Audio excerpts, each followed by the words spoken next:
Welcome to TG24 TV. నేను సుమలత. హన్మకొండ జిల్లా ధర్మసాగర్ మండల కేంద్రంలోని తన నివాస స్థలంలో రావుల వెంకటరెడ్డి కుటుంబ సభ్యులతో కలిసి గ్రామస్తుల సమక్షంలో పత్రికా సమావేశం నిర్వహించారు. ఇటీవల రావుల నీరజ్ రెడ్డి తనపై పత్రికా సమావేశంలో తప్పుడు ఆరోపణలు చేశాడు అంటున్న రావుల వెంకటరెడ్డి 2021 సంవత్సరంలో తన పాత ఇంటిని పడగొట్టి కొత్త ఇంటి నిర్మాణం చేపట్టే క్రమంలో కొత్తగా వివాదం సృష్టించి రావుల సుధీర్ కుటుంబ సభ్యులు ఆక్రమించుకునేందుకు ప్రయత్నిస్తున్నారని అన్నారు. 7 సంవత్సరాల క్రితం ప్రహరీ నిర్మించుకున్నట్లు తెలిపారు. రావుల సుధీర్ రెడ్డి, రావుల నీరజ్ రెడ్డిలు నయీం మనుషులతో కలిసి కబ్జాకు ప్రయత్నిస్తున్నారని ఆరోపించారు. నయీం అనుచరులతో కుటుంబానికి ప్రాణహాని ఉందని, అనేక రకాలుగా ఇబ్బందులకు గురి చేస్తున్నాడని, వ్యసనాలకు అలవాటు పడిన నీరజ్ రెడ్డి ఇష్టానుసారంగా ప్రవర్తిస్తున్నాడని ఆరోపిస్తూ రావుల వెంకటరెడ్డి గ్రామస్తుల సమక్షంలో పత్రికాముఖంగా తనకు పోలీసుల రక్షణ కల్పించాలని కోరారు.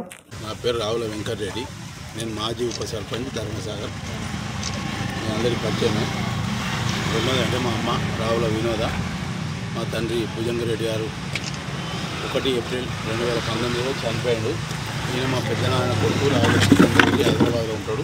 వాళ్ళ ఇల్లు పక్కగా ఉంటుంది. ఆయన రమేష్ రెడ్డి అని ఆయన కూడా మా పెద్దనాన్న కొడుకే. ఆయన నాతో పాటు చదువుకున్నాడు, నా క్లాస్మేటే. అటు మా ఇంకో అన్న కొడుకు, మా పెద్దనాన్న కొడుకు వాడు.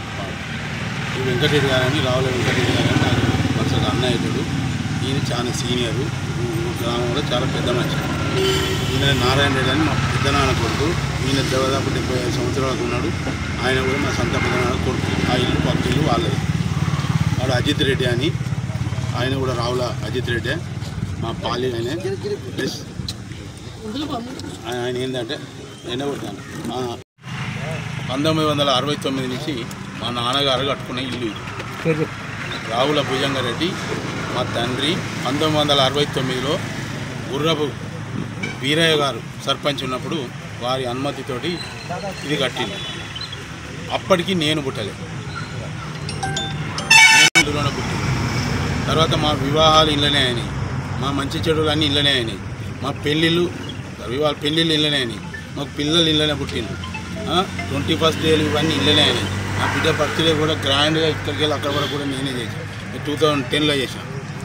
ఇవన్నీ జరుగుతూ ఉన్నాయి. ఇందులోకి వెళ్ళి నేను మీ అందరు దాదాపు ఇక్కడ ఒకరిద్దరు తప్పితే అందరు ధర్మసాగర్ గ్రామస్తులే. మీరు నాకు పరిచయం ఉన్న వాళ్ళే. ఈ ఇంట్లోకి దాదాపు అందరు వచ్చిపోయిన వాళ్ళే. ఇక్కడ ఇల్లు లేదు అనే విషయం కాకుండా ఈ ఇంట్లో మీరందరూ నా ఇంటికి వచ్చి ఛాయనో నీళ్ళు తాగి మన అందరం కలిసి మాట్లాడుకున్న వాళ్ళు. ఈ ఇంట్లోకి వెళ్ళి నేను ఉప సర్పంచ్గా పనిచేసాను. నా తర్వాత నా భార్య ఎంపీటీసీగా పనిచేసింది. నేను యూత్ కాంగ్రెస్ అధ్యక్షుడిగా పనిచేసాను.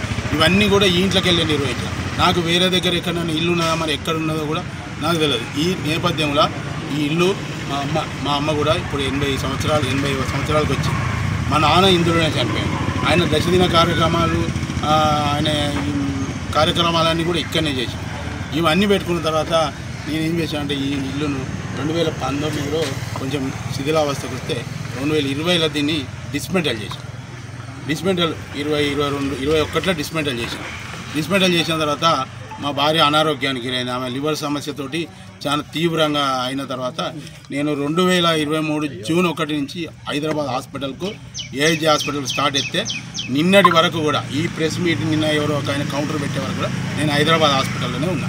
ఇప్పుడు నేను అర్ధాంతరంగా ఆమెను అక్కడి నుంచి తీసుకొని వచ్చిన. ట్రీట్మెంట్ ఆపండి సార్, నేను మళ్ళీ 5-6 రోజుల తర్వాత వస్తా అని చెప్పి నేను తీసుకొని వచ్చి దీనికి కౌంటర్ ఇవ్వడానికి నేను ఇక్కడికి వచ్చిన. ఈ ఇల్లు నేపథ్యం 1960. మా వాళ్ళందరూ కూడా వీళ్ళు ఇంత దానికి వచ్చి ఉన్నారు. ఇక మొన్నటి కౌంటర్ విషయానికి వస్తే నాకు ఇంకొక దగ్గర ఇల్లు లేదు, జాగా లేదు, నాకు అగ్రికల్చర్ లేదు. వాడు ఏం చేస్తాడు, తను నీరజ్ అనే పిల్లగాడు 1969లో పుట్టిన ఇల్లుకు ఆ నీరజ్ వాళ్ళ తండ్రి సుధీర్ రెడ్డి అంటే ఆయన కూడా మాతోటి చదువుకున్నాడు. ఇద్దరం కలిసి చదువుకున్నాడు. నేను, సుధీర్ రెడ్డి, అజిత్ రెడ్డి, రమేష్ రెడ్డి, మేము నలుగురం కూడా ఒకటే క్లాస్, ఒకటే బ్యాచ్ 10వ తరగతి వరకు కూడా మేము నలుగురం కలిసే చదువుకున్నాం. నేను నలుగురికి మా ఇంట్లోనే ఉన్నాను. ఆయన మా పక్క ఇండ్లు. తండ్రిలో కాంచి లేని పంచాయతీ డిస్మెంటల్ ఎప్పుడైతే అయిందో ఈయనకు దుర్బుద్ధి పుట్టిందా, ఇంకెవరు చేపిస్తాలో నాకు అర్థమవుతుందో ఆ పిల్లలకి తెలుస్తలేదు. ఆ తండ్రి దీని మీద ఆశపడ్డాడు. భూమి విలువలు ఎప్పుడైతే పెరిగినాయో అప్పుడు ఆశపడి దీనికి ఎవరో చెప్తాను. అది చెప్పడం వలన ఆ పిల్లవాడు దీని మీదకి వచ్చి నాకు భూమి వస్తుందని చెప్పి బయట నుంచి అవుట్స్కట్ నుంచి కూడా ఎవరెవరినో కొంతమంది రౌడీ షీటర్లను తీసుకొని వచ్చి నా ఇల్లు కన్స్ట్రక్షన్ చేయకుండా అడ్డుపడుకుంటే ఏం లేదు చేసే 100కు ఫోన్ చేస్తాను. 100కు ఫోన్ చేసి 100 కాపుడు అటు పోలీస్ స్టేషన్ పోడు వచ్చుడు దీన్ని ఆపు. ఈ కార్యక్రమాలు చేస్తుంటే నేను దాని గురించి కాకుండా ఆర్థిక సమస్యలు కూడా బాగలేదు. ఎందుకంటే కట్టకుండా నేను హైదరాబాద్కి ఇక్కడికి తిరుగుకుంటే నేను గ్రామంలో ఉన్నది 3 రోజులు అయితే 10 రోజులు 4 రోజులు అక్కడ ఉండాల్సి వస్తాను నేను హైదరాబాద్లో. నేను దాని నుంచి నేను ఉంటే ఈ కార్యక్రమంలో కబ్జా కార్యక్రమం ఆ పిల్లగాడు చేసుకుంటూ పోతాడు. ఆ పిల్లగాడు ఎవరినో తీసుకొస్తాడు, ఎక్కడెక్కడికి వెళ్ళారు రౌడీ షీటర్స్. వాళ్ళే మీ ప్రెస్ మధ్యనే చెప్పినట్టు నాకు ఆయన ఎవరు అంటే నేను నయీం దగ్గర పనిచేసినా నేను వచ్చిన ఇక్కడికి అని చెప్పి. మరి వాళ్ళకి ఏం ఆశ చెప్తాడు, ఏం చెప్తాడు, ఏంటనేది కూడా నాకు తెలియదు.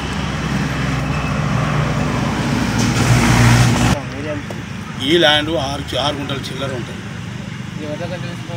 అది మా తండ్రి వారసత్వం వచ్చి మేము ఇక్కడ 4 ఇళ్ళే ఉన్నాయి. 1 ఇల్లు 2 3 అక్కడ ఒక 4 ఒక లక్ష్మీబాయి 5 6 ఇళ్ళు. ఇదంతా మొత్తం జంగల్ రాజ్యం. ఇక్కడ నుంచి ఊరు లేదు. పోచమ్మ గుడి వరకే ఊరు. పోచమ్మ గుడి తర్వాత ఇంకా మా అన్నోళ్ళు ఇల్లు, తర్వాత అటు పక్క గిద్దనరసింహారెడ్డి ఇల్లు, ఇంకొక ఇల్లు 3, జ్ఞానదేవరెడ్డి 4, ఇద్దరికి పద్మశాలి వాళ్ళను లక్ష్మీబాయి అని వడ్లోళ్ళది. తర్వాత మా ఈ ఇల్లు ఇక్కడ అన్నారెడ్డి అన్న భూపాల్ రెడ్డి అని వాళ్ళు. ఇవి తప్ప ఇది లేదు. ఇది నిర్మానుష్యమైన ఊరు. 84లో మన చాడ వెంకటరెడ్డి గారని పేట్ సెక్రటరీగా పనిచేసాడు. ఆయనే మా ఇంటికి కరెంటు పెట్టించాడు. ఆయనే ఉండి డీడీలు కట్టి ఆయన మా ఇంట్లో కిరాయికి ఉన్నాడు. మీకు ధృవీకరణ చూపించిన, మీకు అది చూపించిన 69 నుంచి ఉన్న ఇల్లు. దాన్ని నేను 2023లో తీసుకున్నాడు అని తప్పు చెప్తాను. ఇప్పుడు ఆయన వెంట ఎవరైనా ఉన్నారా? ఒక్క మనిషి కానీ మానంగాని ఊరోళ్ళు ఎవరు లేరు. ఎక్కడి నుంచో నయం వ్యక్తులను తీసుకొచ్చుకొని పక్క పెట్టుకుంటే పట్టుకొని ఆయన భూసమే పెట్టుకొని ప్రెస్ మీట్ పెట్టాడు. అవన్నీ కూడా మీరు గ్రహించి దీన్ని అతని మీద అతని వెంబడి ఎవరున్నారు, ఈ కబ్జా ప్రయత్నం కనుక ఇట్లనే జరిగితే ధర్మసాగర్ గ్రామంలో ఇంకా వేరే జరిగే అవకాశం ఉంది. దీన్ని మీరు ప్రోత్సహించకుండా దీని వెనుక ఎవరున్నారు, ఎవరు చేస్తాను అంటే నాకు కూడా కొంత సమాచారం ఉన్నది. అది నేను తర్వాత మాట్లాడతాను. దాని గురించి దాని మీద తప్పుడు ఆరోపణలు ఇవన్నీ చేసినందున మీరు అవన్నీ గుర్తించి ఆయన మీద కేసు నమోదు చేసి ఆయన మీద అరెస్ట్ చేయాలని చెప్పి నేను కోరుకుంటాను. ఎవరో కబ్జాకు ప్రయత్నం చేస్తాను. ఆ పిల్లగాడిని ఏంటంటే చిన్న వయసు పిల్లగాడు, ఎందుకంటే ఏదో గంజాయికి బానిసైంది కాబట్టి అది దానిలో ఏం చేస్తానో ఆయనకు తెలుస్తలేదు. ఆ పిల్లగాని మా తల్లిదండ్రులు తెలియదు. వాళ్ళ నేపథ్యం ఏంటంటే ఇప్పుడు ఆయన సుధీర్ రెడ్డి అయినాక అన్నదమ్ములు లేరు, తల్లిదండ్రులు లేరు, వాళ్ళకి గైడెన్స్ చెప్పేటోళ్ళు లేరు. వాళ్ళ నేచర్ అది. ఇక వాళ్ళకి వ్యక్తిత్వం కానీ విలువలు కానీ లేవు. ఇంక అంతకంటే ఎక్కువ నేను లోతుకు పోను. ఇక్కడ వరకు చెప్తా. ఇక ఆమె ఆ ధీరజ్ రెడ్డి తల్లిది నారాయణగిరి నుంచి కూడా ఆమెకు ఎవరు చెప్పేటోళ్ళు ఆ కుటుంబ సంబంధాలు ఎవరికి లేవు. ఆమె కూడా ఎవరితో కుటుంబ సంబంధాలు, వాళ్ళ తల్లి గారి మీద కూడా కేసు నోటీసులు పంపించిన భూములు ఉన్నాయి.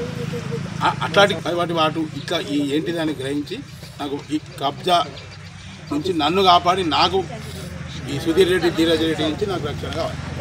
హాయ్ అండి, నేను మీ Satyasri. Please do subscribe TG24 TV.